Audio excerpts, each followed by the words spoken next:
आज हम बात करेंगे बीसीसीआई के बारे में। बीसीसीआई यानी भारतीय क्रिकेट कंट्रोल बोर्ड, जो दुनिया का सबसे अमीर बोर्ड है। इस वीडियो में हम बीसीसीआई के इतिहास के बारे में जानेंगे। यह कैसे काम करता है, खिलाड़ियों का चयन कैसे करता है, यह खिलाड़ियों को कितना पैसा देता है, आदि आदि। बीसीसीआई का फुल फॉर्म भारतीय क्रिकेट नियंत्रण बोर्ड है। इसका मुख्यालय cricket centre, Wankhede stadium, Churchgate, Mumbai, Maharashtra में स्थित है। यह भारत में क्रिकेट का एक राष्ट्रीय शासी निकाय है जो भारत में क्रिकेट को नियंत्रित और विकसित करने की दिशा में काम करता है। अब बात करते हैं भारत में क्रिकेट के इतिहास के बारे में। 1700 के दशक की शुरुआत में ब्रिटिश भारत में क्रिकेट लाए और पहला आधिकारिक मैच 1751 में ब्रिटिश सेना और ब्रिटिश सेटलर्स के बीच खेला गया। सबसे पहले कलकत्ता क्रिकेट क्लब की स्थापना 1792 में हुई। इसके बाद भारतीय पारसियों ने 1848 में मुंबई में ओरिएंटल क्रिकेट क्लब नाम से एक क्लब की स्थापना की। फिर यंग जोरास्ट्रियन क्लब की स्थापना 1850 में हुई। इसके बाद हिंदू जिमखाना स्पोर्ट्स क्लब की स्थापना 1886 में हुई। भारतीय क्रिकेट के स्वर्णिम इतिहास के पीछे महाराजा ऑफ पटियाला थे। उनके नेतृत्व में भारत के अन्य संयुक्त प्रांतों अलवर, भोपाल के प्रतिनिधियों ने भारत में क्रिकेट के लिए नियंत्रण बोर्ड बनाने पर सहमति व्यक्त की। दिसंबर 1927 में क्रिकेट का एक अस्थायी बोर्ड बनाने का सर्वसम्मति से निर्णय लिया गया। बीसीसीआई का गठन दिसंबर 1928 में मुंबई में 6 क्षेत्रीय क्रिकेट संघों के साथ पहले सदस्यों के रूप में किया गया था। ग्रांट गोवन बीसीसीआई के पहले अध्यक्ष थे। एंथोनी डी मेलो पहले सचिव थे। बीसीसीआई के गठन के बाद बीसीसीआई ने कुछ घरेलू टूर्नामेंट शुरू किए, जैसे कि रणजी ट्रॉफी। बीसीसीआई ने 1936 में अपनी प्रथम श्रेणी क्रिकेट चैंपियनशिप शुरू की। रणजी ट्रॉफी का नाम पहले भारतीय खिलाड़ी नवानगर के राजा के.एस. रणजीत सिंह जी के नाम पर रखा गया, जिन्होंने अंतर्राष्ट्रीय क्रिकेट खेला था। ईरानी ट्रॉफी की शुरुआत 1959 से 60 में हुई। इसका नाम ZR ईरानी के नाम पर रखा गया था, जो बीसीसीआई से जुड़े थे। दलीप ट्रॉफी की शुरुआत 1961 से 62 में हुई। इसका नाम नवानगर के कुमार श्री दलीप सिंह जी के नाम पर रखा गया। बीसीसीआई ने भारत में सीमित ओवर के टूर्नामेंट शुरू किए। देवधर ट्रॉफी, इसका नाम अग्रणी भारतीय क्रिकेटर DB देवधर के नाम पर रखा। NKP साल्वे चैलेंजर ट्रॉफी, इसका नाम बीसीसीआई के पूर्व अध्यक्ष NKP साल्वे के नाम पर रखा गया। विजय हजारे ट्रॉफी, इसका नाम दिग्गज भारतीय खिलाड़ी विजय हजारे के नाम पर रखा। बीसीसीआई ने भारत में T20 टूर्नामेंट की शुरुआत की। IPL, इसकी शुरुआत प्रतिद्वंद्वी ICL के जवाब में की गई। सैयद मुश्ताक अली ट्रॉफी की शुरुआत वर्ष 2008-09 में हुई।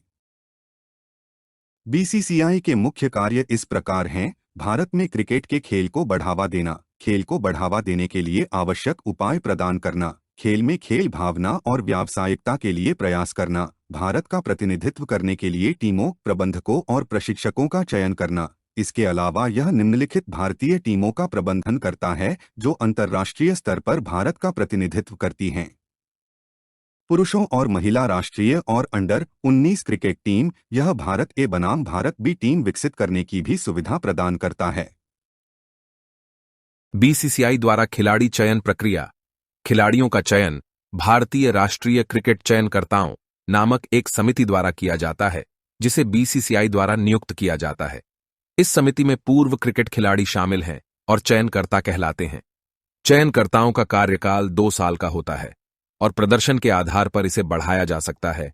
इन चयनकर्ताओं की नियुक्ति बीसीसीआई की 3 सदस्यीय क्रिकेट सलाहकार समिति द्वारा की जाती है। भारत में 2 चयन समितियां हैं। वरिष्ठ चयन समिति, इसमें भारत के 5 क्षेत्रों मध्य, उत्तर, पूर्व, पश्चिम, दक्षिण के सदस्य शामिल हैं। अखिल भारतीय महिला चयन समिति, केवल ऐसी महिलाएं शामिल हैं जिन्होंने अंतर्राष्ट्रीय स्तर पर भारत का प्रतिनिधित्व किया है। बीसीसीआई कैसे तय करती है खिलाड़ियों की सैलरी? खिलाड़ियों का वेतन खिलाड़ियों के प्रदर्शन के आधार पर दिया जाता है। बीसीसीआई ने पुरुष और महिला खिलाड़ियों के वेतन के लिए ग्रेडिंग प्रणाली शुरू की है। निम्नलिखित श्रेणियां एक खिलाड़ी का वेतन तय करती हैं।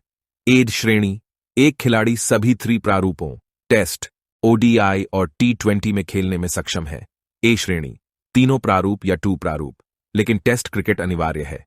बी श्रेणी, एक खिलाड़ी किसी भी 2 प्रारूपों को खेलने में सक्षम है। सी श्रेणी, एकल प्रारूप खिलाड़ी नोट, एक खिलाड़ी अन्य माध्यमों से भी पैसा कमा सकता है, जैसे विज्ञापन, स्पॉन्सरशिप, आईपीएल जैसे लीग मैच खेलना आदि।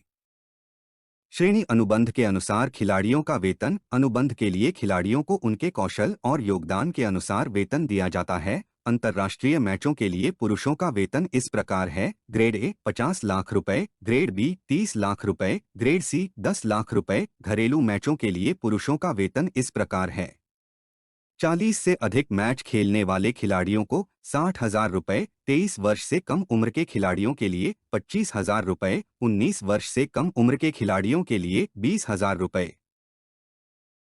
अंतर्राष्ट्रीय मैचों के लिए महिलाओं का वेतन इस प्रकार है: ग्रेड ए के लिए 50 लाख रुपए, ग्रेड बी के लिए 30 लाख रुपए, ग्रेड सी के लिए 10 लाख रुपए। घरेलू मैचों के लिए महिलाओं का वेतन इस प्रकार है: सीनियर महिलाओं के लिए प्लेइंग 11 20,000 रुपए दिया जाता है। बीसीसीआई एक खिलाड़ी को कितना वेतन देता है? खिलाड़ियों को घरेलू और अंतर्राष्ट्रीय स्तर पर खेलने के लिए वेतन दिया जाता है। पुरुषों का वेतन अनुबंध के अनुसार ग्रेड ए भा प्लस खिलाड़ी 7 करोड़ रुपए प्रति वर्ष, ग्रेड ए खिलाड़ी 5 करोड़ प्रति वर्ष, ग्रेड बी खिलाड़ी 3 करोड़ रुपए प्रति वर्ष, ग्रेड बी खिलाड़ी 1 करोड़ प्रति वर्ष।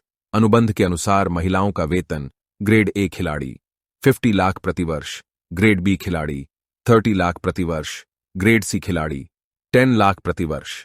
खिलाड़ियों को अन्य लाभ टेस्ट या वनडे में शतक के लिए 5 लाख रुपए, टेस्ट में दोहरे शतक के लिए 7 लाख रुपए, टेस्ट, वनडे या टी20 में 5 विकेट के लिए 5 लाख रुपए, टेस्ट में 10 विकेट के लिए 7 लाख रुपए। बीसीसीआई के कार्यों में सुधार के लिए 22 जनवरी 2015 को भारत के सर्वोच्च न्यायालय द्वारा लोढ़ा समिति का गठन किया गया। इस समिति की निम्नलिखित अनुशंसाएं हैं: क्षेत्रीय प्रणाली को समाप्त करने और 3 राष्ट्रीय चयनकर्ताओं को नियुक्त करना, जो टेस्ट खिलाड़ी होंगे और कम से कम 5 साल के लिए सेवानिवृत्त होंगे। इसकी संख्या 3 से बढ़ाकर 5 कर दी गई। बीसीसीआई को अधिक पारदर्शी बनाने के लिए प्रति राज्य एक वोट की नीति को लागू किया जाना। लोढ़ा कमेटी के कुछ और सुझाव: बीसीसीआई अधिकारी किसी भी सट्टेबाजी में शामिल नहीं होंगे और उन्हें अपनी संपत्ति का खुलासा गवर्निंग बोर्ड को करना होगा। बीसीसीआई अध्यक्ष का कार्यकाल सिर्फ 2 साल के लिए होना चाहिए। मंत्री, सिविल सेवक और 70 वर्ष से अधिक उम्र के लोग बीसीसीआई के सदस्य नहीं बन सकते। बीसीसीआई का पदाधिकारी 3 वर्ष से अधिक समय तक किसी पद पर नहीं रह सकता। बीसीसीआई का पदाधिकारी एक समय में 2 पद पर नहीं रह सकता। बीसीसीआई की गवर्निंग काउंसिल में सीएजी के सदस्य को शामिल किया जाएगा। उम्मीद है आपको ये वीडियो पसंद आया होगा। इस प्रकार के वीडियो देखने के लिए कृपया इसे लाइक, सब्सक्राइब और शेयर करें। आपका बहुत बहुत धन्यवाद।